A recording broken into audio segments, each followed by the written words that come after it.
Es un honor para nosotros darles la bienvenida a este curso diseñado precisamente para profundizar en la comprensión y la aplicación del habeas corpus. Este es un pilar esencial como un mecanismo efectivo para garantizar el control judicial y también las privaciones de libertad y proteger sobre todo el derecho a la libertad personal. Agradecemos su interés, su compromiso por enriquecer sus conocimientos en este ámbito del derecho constitucional.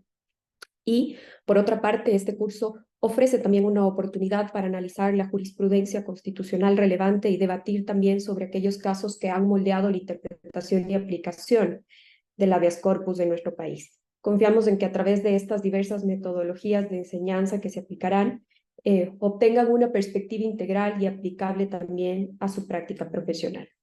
Le agradezco una vez más a la ponente de esta tarde y le deseo muchísimos éxitos. Gracias, estimada doctora. Recordamos a los asistentes las siguientes indicaciones: mantener encendidas sus cámaras, silenciar los micrófonos, identificarse con nombres y apellidos, registrar su asistencia mediante el link que se enviará a los 15 últimos minutos de esta jornada académica. Reiteramos que no se debe usar el chat para registro. La presente capacitación generará un certificado de asistencia, la cual se entregará a quienes cumplan con el registro total de asistencia. Asimismo, se informa que a través del chat de Zoom se recibirán las preguntas para la expositora, que serán leídas y contestadas al término de su exposición, o a su vez, si pueden pedir la palabra alzando la mano virtual del Zoom. A continuación, damos la bienvenida a la magíster Lorena Molina Herrera.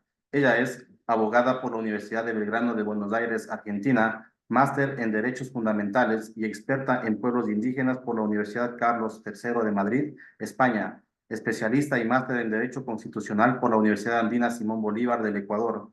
En la actualidad se desempeña como secretaria técnica jurisdiccional de la Corte Constitucional del Ecuador. De esta manera recibimos a la magíster Lorena Molina Herrera, quien tendrá 40 minutos para su exposición. Bienvenida. Buenos días, buenas tardes ya con todos y con todas. Bueno, primero agradecer a la Escuela Defensorial por la invitación. Es un placer para mí poder dirigirme hacia los defensores y defensoras que me escuchan esta tarde. Mi objetivo en esta presentación va a ser hacer un repaso de manera muy general de cómo el habeas corpus ha sido opcional. Yo entiendo que ustedes tendrán futuros módulos en los que cada una de las particularidades del habeas corpus podrá ser explorada, pero el objetivo de mi intervención el día de hoy es darles como una visión general del funcionamiento de esta garantía y sobre todo de aquellas particularidades que me parecen a mí relevantes o más actuales sobre su funcionamiento. Desde ya les agradezco mucho por su atención y en la última parte de mi exposición estaré abierta a atender sus preguntas. Cuando hablamos del habeas corpus, yo entiendo que todos tenemos muy claro que estamos hablando de una garantía jurisdiccional. Y como garantía jurisdiccional, es decir, como mecanismo de efectivización de los derechos constitucionales, es, por lo tanto, una herramienta muy poderosa encaminada a proteger derechos en específico. En un primer momento, el habeas corpus era visto como una garantía encaminada únicamente a proteger el derecho a la libertad. Esto vamos a ver cómo ha ido variando un poco a lo largo de los años y variando un poco también a la luz de los diferentes casos que se han ido presentando. Pero si podríamos decir algo para iniciar o arrancar nuestra conversación sobre el habeas corpus, es que ha sido aquel mecanismo que se ha identificado en nuestra legislación encaminado a proteger uno de los valores más importantes o uno de los valores fundamentales de los que los seres humanos tenemos derecho y por lo tanto ha tenido también una importancia radical tanto en cómo la Constitución misma, en su artículo 89, lo reconoce como en su desarrollo en la ley orgánica. Cuando vamos a hablar de habeas corpus, muchas preguntas surgen en nuestra mente. Muchos nos preguntamos, o sea, quienes no estamos familiarizados con las garantías, muchas veces nos preguntan, bueno, ¿y cuándo se interpone? ¿Y cuándo elegir el habeas corpus y no una acción de protección? Nos preguntan qué jueces son aquellos que pueden conocer los habeas corpus. Nos preguntan qué derechos tiene el habeas corpus, cuándo o cuál es la oportunidad para proponer un habeas corpus. Es decir, surgen muchas preguntas sobre el funcionamiento de esta garantía, principalmente porque no todos ellos están previamente delimitados y principalmente, diría yo, porque muchos de los elementos que parecían claramente delimitados en la ley han tenido cambios profundos a partir de la jurisprudencia, porque en la jurisprudencia hemos podido notar o hemos podido ver que el funcionamiento de esta garantía no ha sido el adecuado. ¿A qué me estoy refiriendo? Todos ustedes estarán absolutamente familiarizados con los problemas que han surgido a partir de una proliferación desmedida de habeas corpus y un otorgamiento hasta cierto punto irresponsable de habeas corpus por parte de varios operadores de justicia. Y entonces esto nos ha llevado a replantearnos, bueno, eh, ¿está funcionando verdaderamente como un mecanismo de protección de derechos o está funcionando como una herramienta para activar o para conseguir fines perversos de quienes no deberían beneficiarse de estas garantías? Y entonces, esto ha sido una preocupación no solamente de la ciudadanía, sino también de la Corte Constitucional. Y entonces, la Corte Constitucional en este último tiempo ha dedicado sus esfuerzos a dotar de claridad el funcionamiento de esta.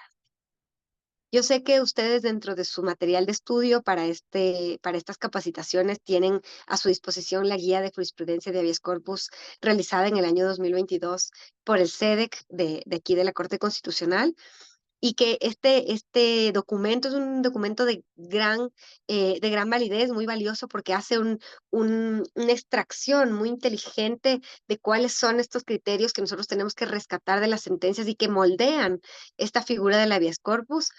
Pero lastimosamente esta guía salió justo antes de que la Corte Constitucional emita una sentencia muy, muy importante, que es la sentencia 98-23-JH.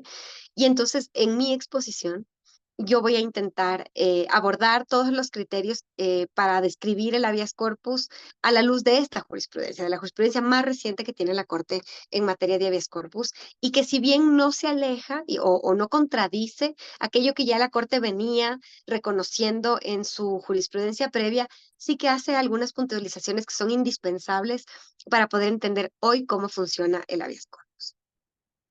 Entonces vamos a tratar de ir respondiendo las preguntas que yo planteaba en un inicio como dudas generales sobre el habeas corpus a partir de lo que esta sentencia constitucional nos ha ido enseñando. Lo primero, y es el cuándo, ¿no? ¿Cuándo podemos proponer o ante qué escenarios podemos proponer un habeas corpus? Esta sentencia, haciendo eco de lo que menciona nuestra Ley Orgánica de Garantías Jurisdiccionales en su artículo 43, nos dice que el momento para plantear un habeas corpus es ante la detención de una persona. Ahí no se especifica si es que solamente estamos hablando de detenciones judiciales o pueden ser también detenciones de otro tipo. Y entonces nos vamos a quedar ahora por este momento solamente con el término detención. Otro momento en el que se puede plantear un habeas corpus es durante la vigencia del proceso penal, o sea, mientras un proceso penal se encuentre abierto.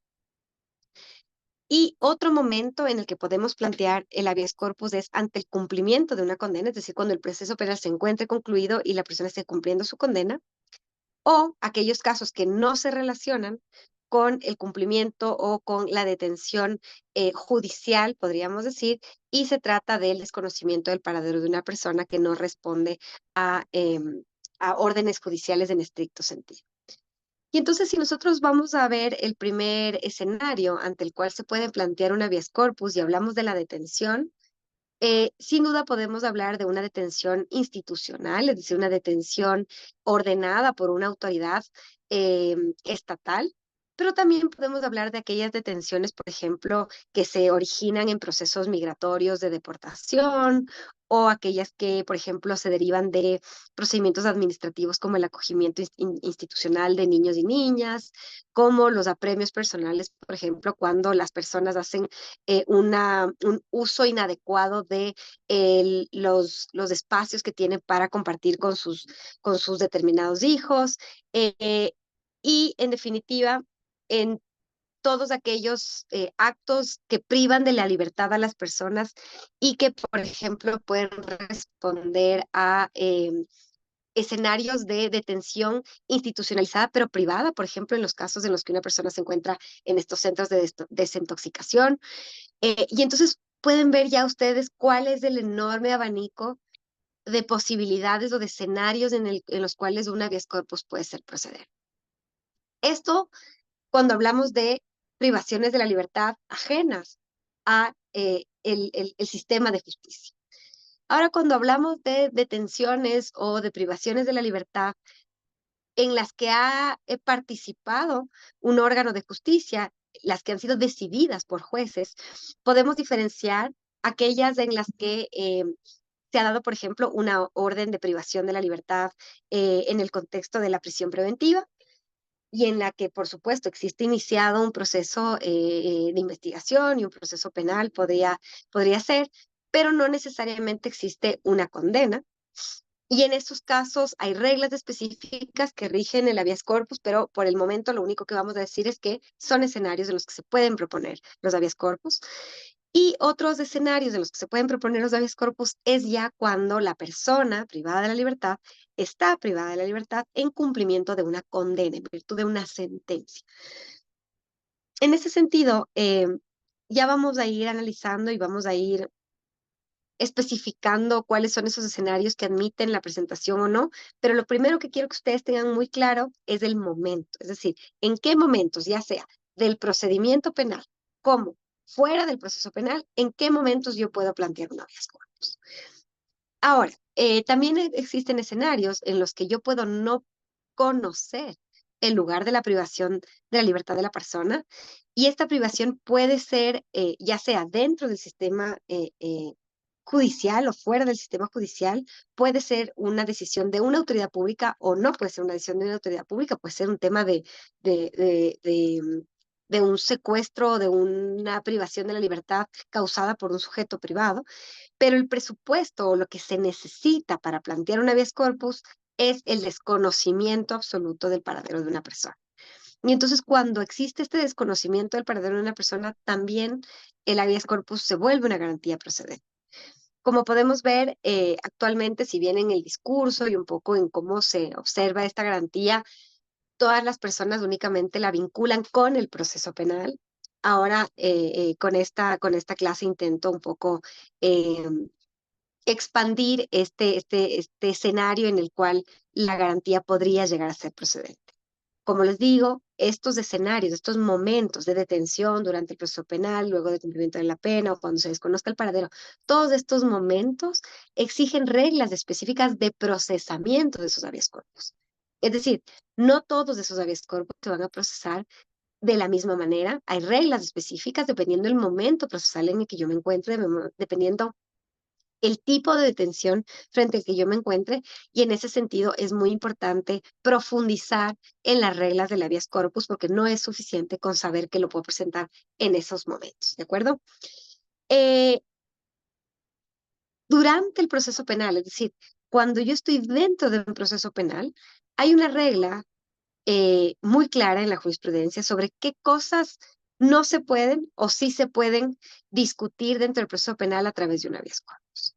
Y esto yo me imagino que será algo que ustedes constantemente se han preguntado, y es, bueno, ¿en qué diferencia? Si yo estoy dentro del proceso penal, todavía no he tenido una condena, pero ya estoy procesado y estamos en las fases del proceso penal, ¿qué puedo discutir yo dentro del proceso penal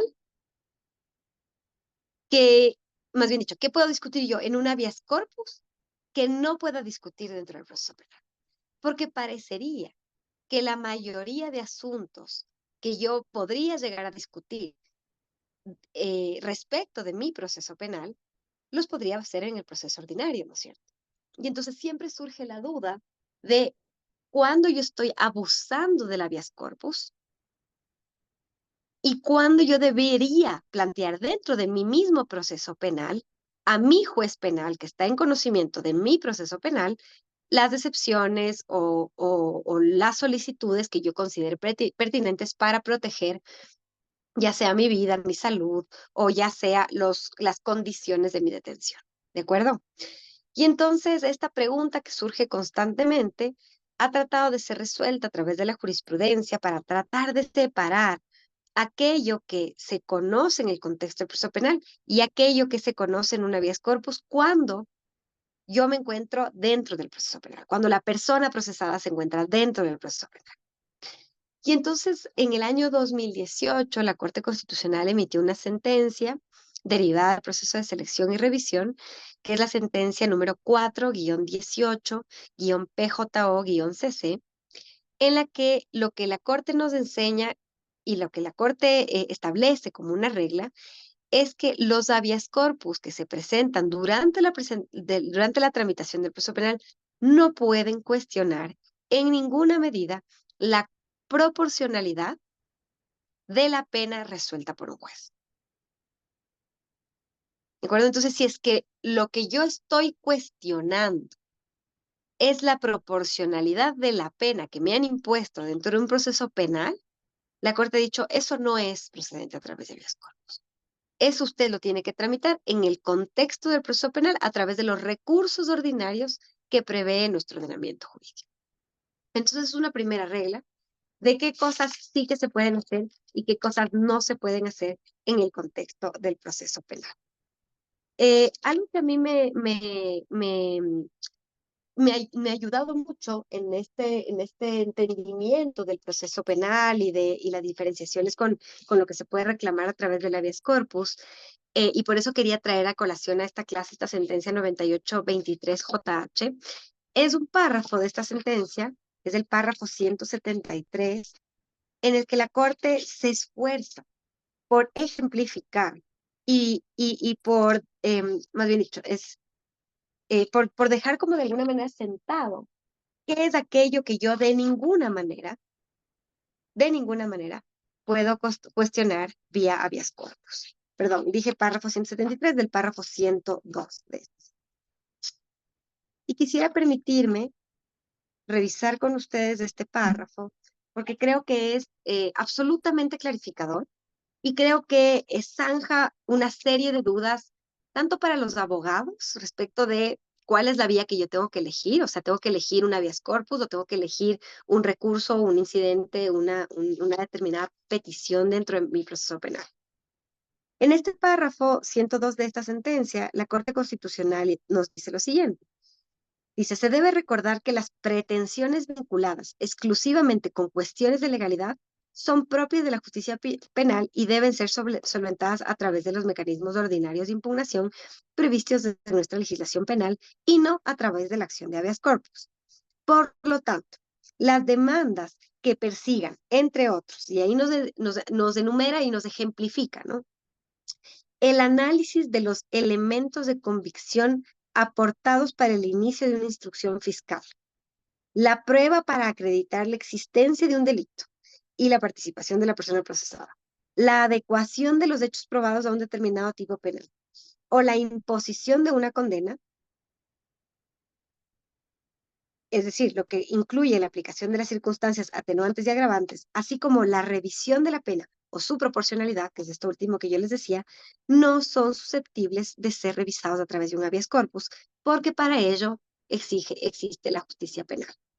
Y yo creo que con este párrafo y con algunos otros que le siguen, la Corte Constitucional ha puesto sobre la mesa esta claridad que era tan necesaria y que yo creo que generaba una presentación indiscriminada de garantías jurisdiccionales. Y entonces muchas personas que se encontraban privadas de la libertad, ya sea con una sentencia de primera instancia o con una sentencia de segunda instancia, presentaban estos habeas corpus considerando que su privación de la libertad era ilegítima o ilegal, basada en estos elementos que son, por ejemplo, problemas con los elementos probatorios presentados en la instrucción fiscal o con la prueba existente para la comprobación del delito o con la participación de las personas procesadas en el delito, con la adecuación de los hechos probados. Es decir, cuando cualquiera de mis alegaciones sobre la ilegalidad o la arbitrariedad de mi privación de la libertad se vinculara con estos asuntos, la Corte Constitucional dice, no es procedente la acción de habeas corpus, porque todos estos asuntos son revisables a través de los recursos y a través de los mecanismos concebidos dentro del proceso ordinario penal y por lo tanto deben ser provistos dentro de ese mismo proceso y no generarse un proceso adicional de garantías jurisdiccionales para esa discusión. Entonces yo creo que eso nos da mucha claridad. Y yo creo que eso de alguna manera ya zanja algunas de las dudas que teníamos los abogados y las abogadas a la hora de analizar la procedencia o no de los habeas corpus. Em, Otro tema que ha sido muy estudiado o que ha tenido mucho debate en el contexto de los habeas corpus ha sido si es que estos únicamente pueden discutir las condiciones en el sentido de las razones de la privación de la libertad, es decir, de su legitimidad su correcto procesamiento, es decir, si es que la privación de la libertad responde a una acción legítima o a una acción adecuada por parte del Estado, o si también caben discusiones en el habeas corpus encaminados a, por ejemplo, eh, recomponer ciertos derechos o restituir ciertos derechos que se hayan violado en el contexto de la privación de la libertad. Inclusive se ha hablado de aquellos habeas corpus encaminados a prevenir posibles violaciones de derechos constitucionales en el contexto de la privación de la libertad. Y entonces, hoy es claro, y ya no creo yo que exista mayor debate sobre que existen varios tipos de habeas corpus con diferentes niveles de alcance y en esos diferentes niveles de alcance se encuentra la posibilidad de la protección de derechos conexos que van más allá de la sola protección del derecho a la libertad. Se ha entendido de manera muy clara que el derecho a libertad está vinculado, tiene derechos conexos a él, que pueden ser protegidos a través del habeas corpus, como es el derecho a la salud, ¿no es cierto? Como es el derecho a la integridad, y por lo tanto, tranquilamente podrían ser sustanciados a través de habeas corpus, a los que se les ha denominado, por ejemplo, habeas corpus correctivos. Alguien me pregunta en el chat cuál es el número de la sentencia de habeas corpus y yo, la sentencia esta que les estoy comentando es la 98-23-JH-23. O sea, es slash, ¿no? 98-23-JH/23. Ese es el número de la sentencia. Eh, En ese sentido, yo creo que esto nos ha permitido a nosotros ya tener al día de hoy mucha claridad sobre este asunto y creo que nos va ya a ir marcando de manera clara esos escenarios. Otro asunto que ha sido de absoluta discusión, no solamente en la doctrina, sino en la jurisprudencia de la Corte, y yo creo que ya esta sentencia dota de claridad, es qué juez es el competente. ¿Ante qué juez yo tengo que interponer un habeas corpus? Y entonces, claro, como yo tengo diferentes tipos de habeas corpus, dependiendo del momento de la detención o del tipo de la detención, esto hace que las reglas también de interposición de los habeas corpus cambien. Y entonces hay que ser súper precisos para identificar las reglas de competencia basados en el tipo de habeas corpus que yo estoy planteando. ¿Qué quiere decir con esto? ¿Qué es lo que nos dice la Ley Orgánica de Garantías Jurisdiccionales y Control Constitucional en su artículo 43? Los términos en los que el artículo 43 regula la competencia de los jueces del habeas corpus es absolutamente general y no hace mayores disquisiciones en si, por ejemplo, la persona se encuentra en prisión preventiva o si la detención no se origina en el contexto judicial. Y entonces todas esas expresiones se han hecho a la luz de la jurisprudencia de la Corte, ¿no es cierto? Y cuando la Corte ha hecho estas precisiones, yo podría resumirles estas precisiones de la siguiente manera.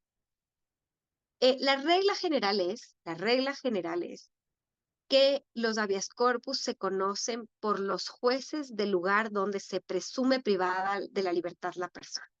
Esa es la regla general, ¿sí?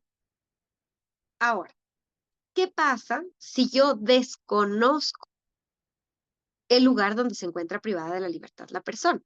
¿Por qué? Porque ha sido, por ejemplo, víctima de una desaparición forzada. O sea, el típico caso ecuatoriano que todos tenemos y estamos familiarizados de desaparición forzada fue el caso de los hermanos Restrepo, por ejemplo, y en ese caso no había claridad de dónde se encontraban privados de la libertad de estas personas y por lo tanto, para yo conocer cuál es el juez competente al que yo tengo que plantear el habeas corpus, la regla general no me sirve, porque la regla general me dice el juez dónde se presuma que están privadas de la libertad las personas. Y si yo no sé dónde están privadas de la libertad las personas, mal podría yo presumir dónde están privadas de la libertad y por lo tanto mi juez competente, la regla general no me sirve para determinar mi juez competente. Y entonces, ¿cuál es la regla en esos casos? La regla es que el juez competente será el del domicilio de la persona que ha sido ilegítimamente privada de su libertad o de la persona cuyo paradero se desconoce. ¿De acuerdo? Ahí la regla general se desplaza hacia el domicilio.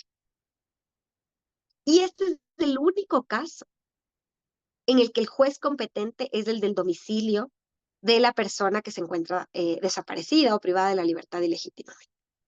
¿De acuerdo? Esto es muy importante que lo tengamos claro y yo pensaba que esto era algo que todo el mundo tenía clarísimo, pero de pronto empecé a ver muchísimos habeas corpus concedidos por jueces de todo el país eh, respecto de personas que estaban, por ejemplo, cumpliendo una pena. Y entonces personas que estaban cumpliendo una pena en un centro de privación de la libertad presentaban habeas corpus en sus domicilios, donde fueron sus domicilios, y los jueces de sus domicilios conocían estos habeas corpus y los concedían. O los negaban, no importa. Pero el punto es que no podían conocerlos, porque hay una regla clara, ya que solo admite la presentación en el domicilio de la persona desaparecida, de la persona cuya privación de la libertad estamos discutiendo, cuando se desconoce de manera completa dónde se ha originado o dónde se le tiene privado de la libertad. ¿De acuerdo? Y entonces esta es una primera regla que es muy clara ya en la jurisprudencia, que yo creo que inclusive es clara en la ley, pero que al parecer no está tan clara para los operadores de justicia y al parecer tampoco está tan clara para los abogados, porque, por ejemplo, en este caso puntual que estamos, en esta sentencia puntual que les estoy comentando yo, se trataba precisamente de un caso de una persona que estaba privada de la libertad en la cárcel 4 de Quito, presenta su habeas corpus ante un juez que no se encontraba en la ciudad de Quito, bajo el argumento de que desconocen el lugar de la privación de la libertad, cosa que por supuesto era imposible de sostener porque todas las privaciones de la libertad ordenadas en el contexto de un proceso penal tienen un lugar de cumplimiento de la pena, es decir, cuando a una persona le han condenado, se conoce claramente dónde esa persona tiene que cumplir su pena. Por supuesto que pueden existir traslados y demás, y sobre los traslados puede haber dudas, sobre dónde se encuentra la persona, pero en definitiva no podemos en esos casos tampoco decir que inmediatamente o automáticamente el lugar del juez competente es el del domicilio de la persona privada de la libertad, ¿de acuerdo? Entonces es una primera regla que yo creo que ha sido muy importante, que esta sentencia la deja muy clara y que yo creo que todos y todas tienen que tener eh, en su radar. Otra de las reglas relevantes a ser tomadas en cuenta sobre dónde o sobre cuál es ese juez ante el que yo tengo que plantear el habeas corpus tiene que ver con qué pasa con aquellas personas que ya tienen una sentencia condenatoria y que cuestionan eh, que en el cumplimiento de esa condena han sido víctimas, por ejemplo, de violaciones de derechos humanos o requieren la protección de sus derechos a través de un habeas corpus. ¿Dónde tienen que interponer estas personas el habeas corpus? Estas personas lo tienen que interponer ante los jueces de garantías penitenciarias. ¿De acuerdo? Y esta sí que es una creación jurisprudencial. Esta es una regla creada por las sentencias de la Corte Constitucional y por lo tanto, y tal vez por eso es que hay un poco de incertidumbre entre los operadores de justicia, porque muchas veces los operadores de justicia y los abogados solamente revisan lo que dice el artículo 89 de la Constitución, el artículo 43 de la Ley Orgánica, y creen que ya con eso tienen todas las reglas para este juego, y en realidad no es así. Y entonces, en este caso en concreto, en los casos de personas que tienen que presentar habeas corpus cuando ellos ya están ejecutando, cumpliendo una pena, el juez competente es los jueces de garantías penitenciarias. Ahora, ¿qué pasa? A ver, los jueces de garantías penitenciarias del lugar donde se encuentra el centro de privación de la libertad, donde esa persona está privada de libertad. ¿De acuerdo? Esa es la regla de competencia.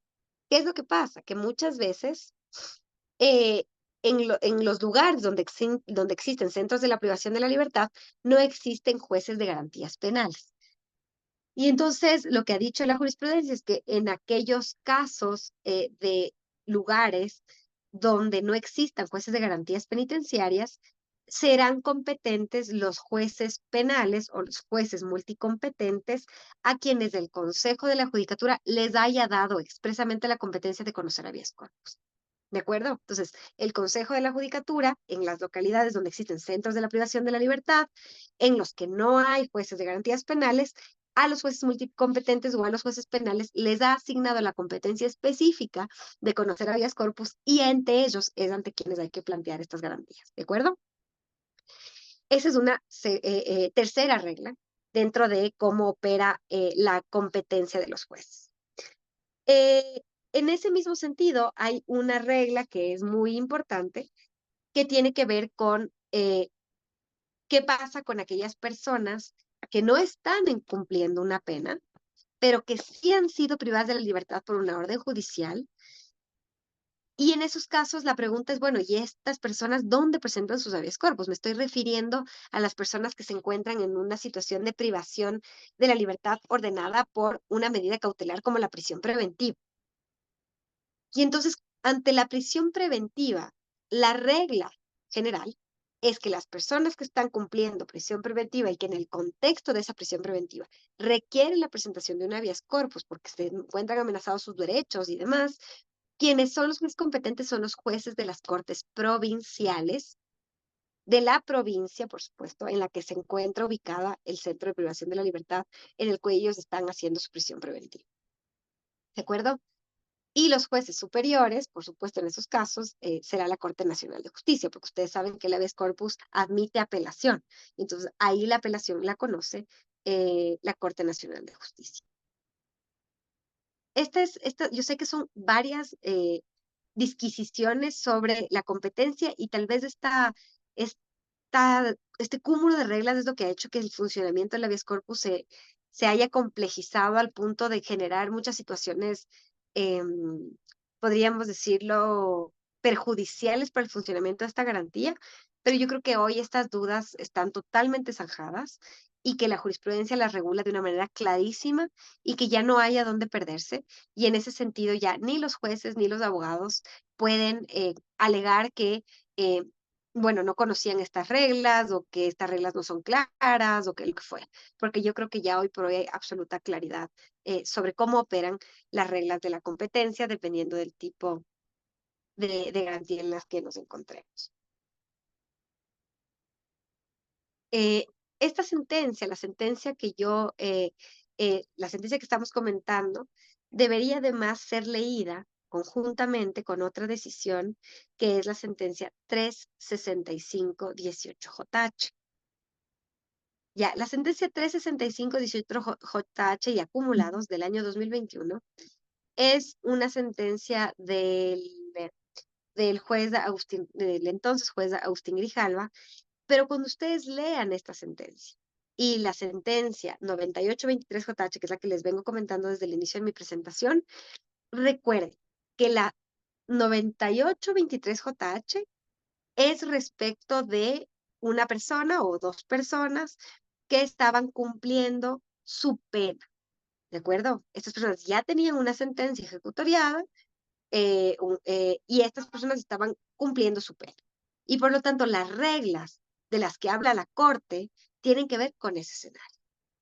Mientras que la sentencia 365-18-JH, que es esta sentencia del doctor Agustín Grijalva, se dicta en el contexto de personas que están transitando un proceso de privación de la libertad a partir de una medida cautelar como es la prisión preventiva. Esto es importante para que ustedes puedan leer esas sentencias haciendo disquisiciones sobre las reglas que han generado estos dos escenarios. ¿De acuerdo? Ahora, ¿qué otras preguntas surgen cuando uno se aproxima al habeas corpus? Cuando uno se aproxima al habeas corpus surgen otras dudas que son muy recurrentes que tienen que ver con, por ejemplo, ¿qué pasa con cómo funcionan los efectos de los habeas corpus? ¿Qué figura tienen en los habeas corpus los terceros interesados? ¿Realmente caben los efectos intercomunes o no en el habeas corpus? Y estas dudas son recurrentes y presentan muchos problemas, porque como yo les decía al inicio, hemos sido testigos de un gran número de habeas corpus que se están presentando, por ejemplo, de manera conjunta o que se están presentando por una persona y luego muchas otras personas se benefician del mismo habeas corpus. Es decir, han surgido algunas problemas en la ejecución de los habeas corpus que ha obligado a que la Corte Constitucional también emita criterios sobre estos asuntos.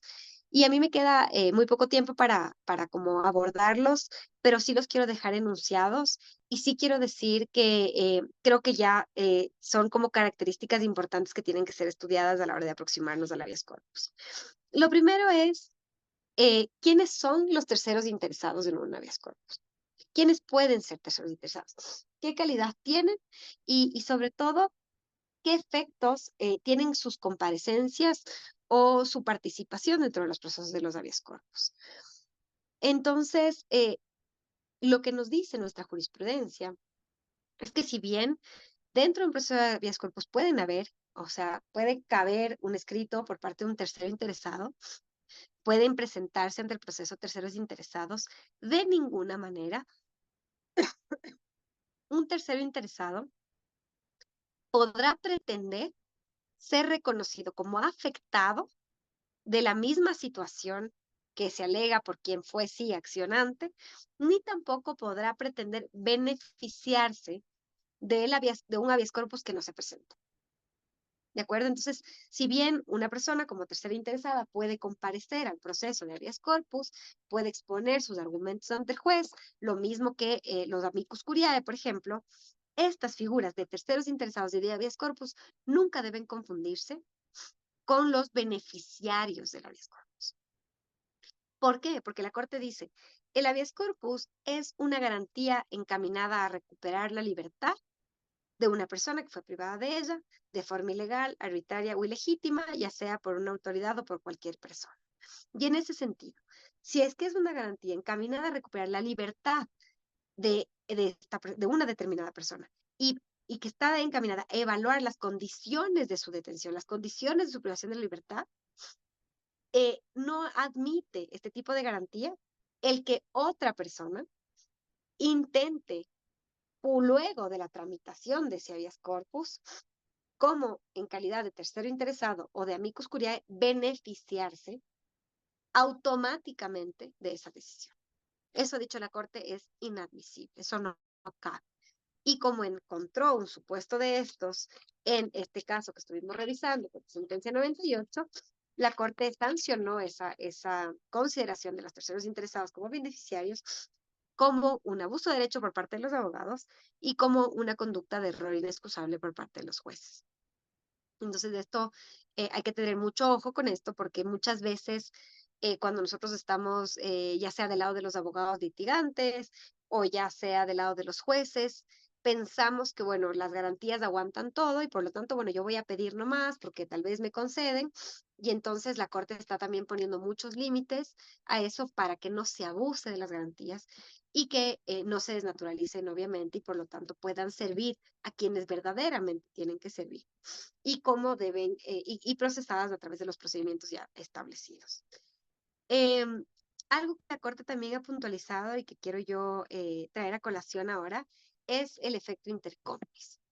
Ustedes saben que es conocido que dentro de las garantías jurisdiccionales se pueden, o más bien dicho, se ha admitido la posibilidad de que las sentencias puedan establecer efectos intercomunes. Aquí hago un pequeñito paréntesis porque en estricto sentido los efectos intercomunis no estaban pensados en el contexto de acciones como el habeas corpus, por supuesto, pero hemos visto últimamente que se han aplicado estos efectos intercomunis en el contexto de habeas corpus y la Corte ha regulado esta práctica a partir de esta sentencia 98 y en sus párrafos 134 y 138 ha intentado clarificar esta figura. Y lo que nos ha dejado claro es que no cabe extender los efectos de un habeas corpus a otras personas que no hayan sido los que plantearon la acción.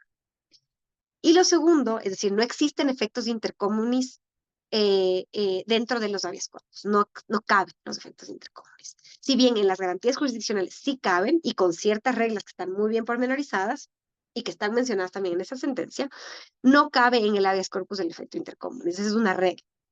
Pero lo que sí cabe es la presentación conjunta de una garantía, pero el juez lo que debe hacer en ese momento es un análisis pormenorizado o individualizado de todas las personas que están presentando los habeas corpus por una determinada situación y entonces individualmente decidir sobre si cabe o no cabe el habeas corpus para cada una de esas personas. Un ejemplo de esto, por ejemplo, es cuando se ordenan en los contextos de privación de la libertad los traslados de personas privadas de la libertad, por ejemplo, a cárceles de máxima seguridad. Y claro, hay muchas personas que están en una misma situación, que consideran violados sus derechos, plantean, por ejemplo, una garantía jurisdiccional son los párrafos 134 y 138, alguien me estaba preguntando en el chat. Eh, Plantean, qué sé yo, 5, 6, 10 personas, una habeas corpus por ese mismo hecho, de acuerdo, eso sí se puede hacer. Eso no es dar efectos intercorpus. Ay, un segundo, por favor, que tengo problemas con mi cámara. Un minuto, por favor.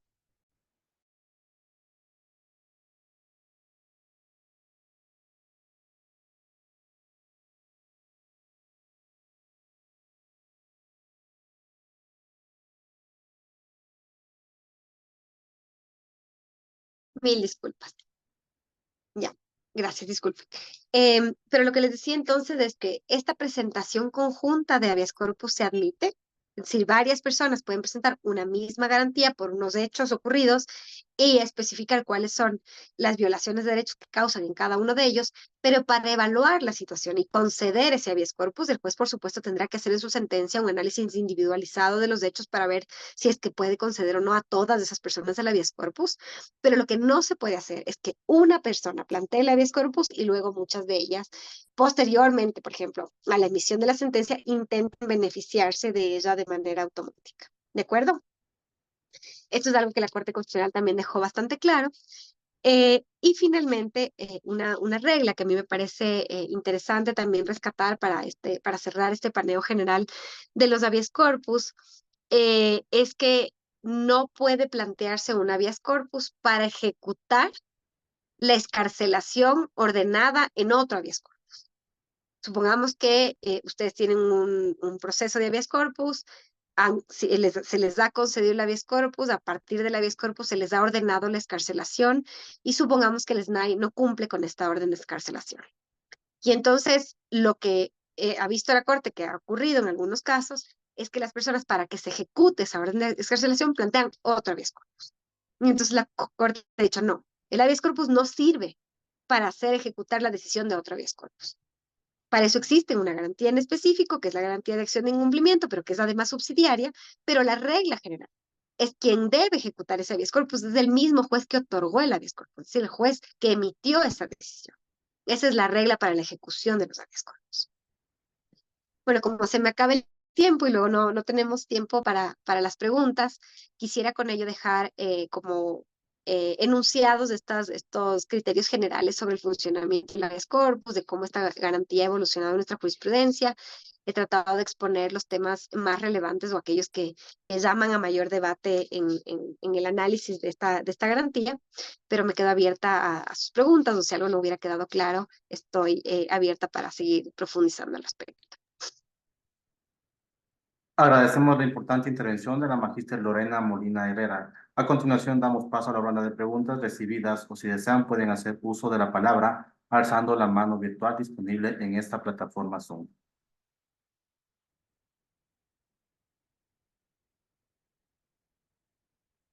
Una pregunta del doctor Lauro Pogo. Doctora, ¿si podría calificar como abuso del derecho el proponer un habeas corpus teniendo en cuenta la regla de exclusión en la que se había hecho alusión en el párrafo 102?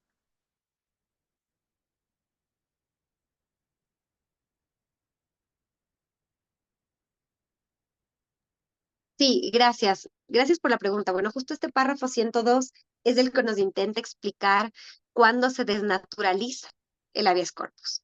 Ustedes saben perfectamente que si hay algún escenario en el que la Corte definitivamente cataloga las acciones de los abogados como abuso del derecho e inclusive inicia procesos de declaratoria jurisdiccional previa respecto de los jueces que los conocen, es de los casos de desnaturalización. Y entonces yo creería que habiendo ya supuestos específicos en los que la Corte ha establecido que es improcedente la garantía, desde luego que cabría la declaratoria de abuso del derecho. Gracias, doctora. Vamos a dar paso a Jorge y a Anchapaxi. Adelante, por favor. Gracias, estimada doctora, y muy buenas tardes con todos. En el caso de haber planteado Sí. un habeas corpus, en el caso cuando se dictan medidas de protección a un adolescente y le ingresan, pese a que existen familiares, le ingresan a un internamiento temporal. Pero cuando ya se presenta el habeas corpus, el día anterior, ya nuevamente por el habeas corpus, le devuelven a la familia, pese a que ya ha pasado un buen tiempo, más de un mes, en este caso privada de la libertad y de igual manera alejada obligadamente de su familia. En este caso, cuando dicta la sentencia, es obligación del juzgador emitir las medidas de reparación, pese a que ya se le devolvió a la familia. Claro, sin considerar todo el tiempo que pasó privada de su libertad, y declara sin lugar a duda el habeas corpus, porque ya los defectos ya no se tendrían en la actualidad cuando se presentó el habeas corpus, o mejor dicho, el tiempo que se tardó el juzgador en resolver. Esa es mi pregunta, doctor.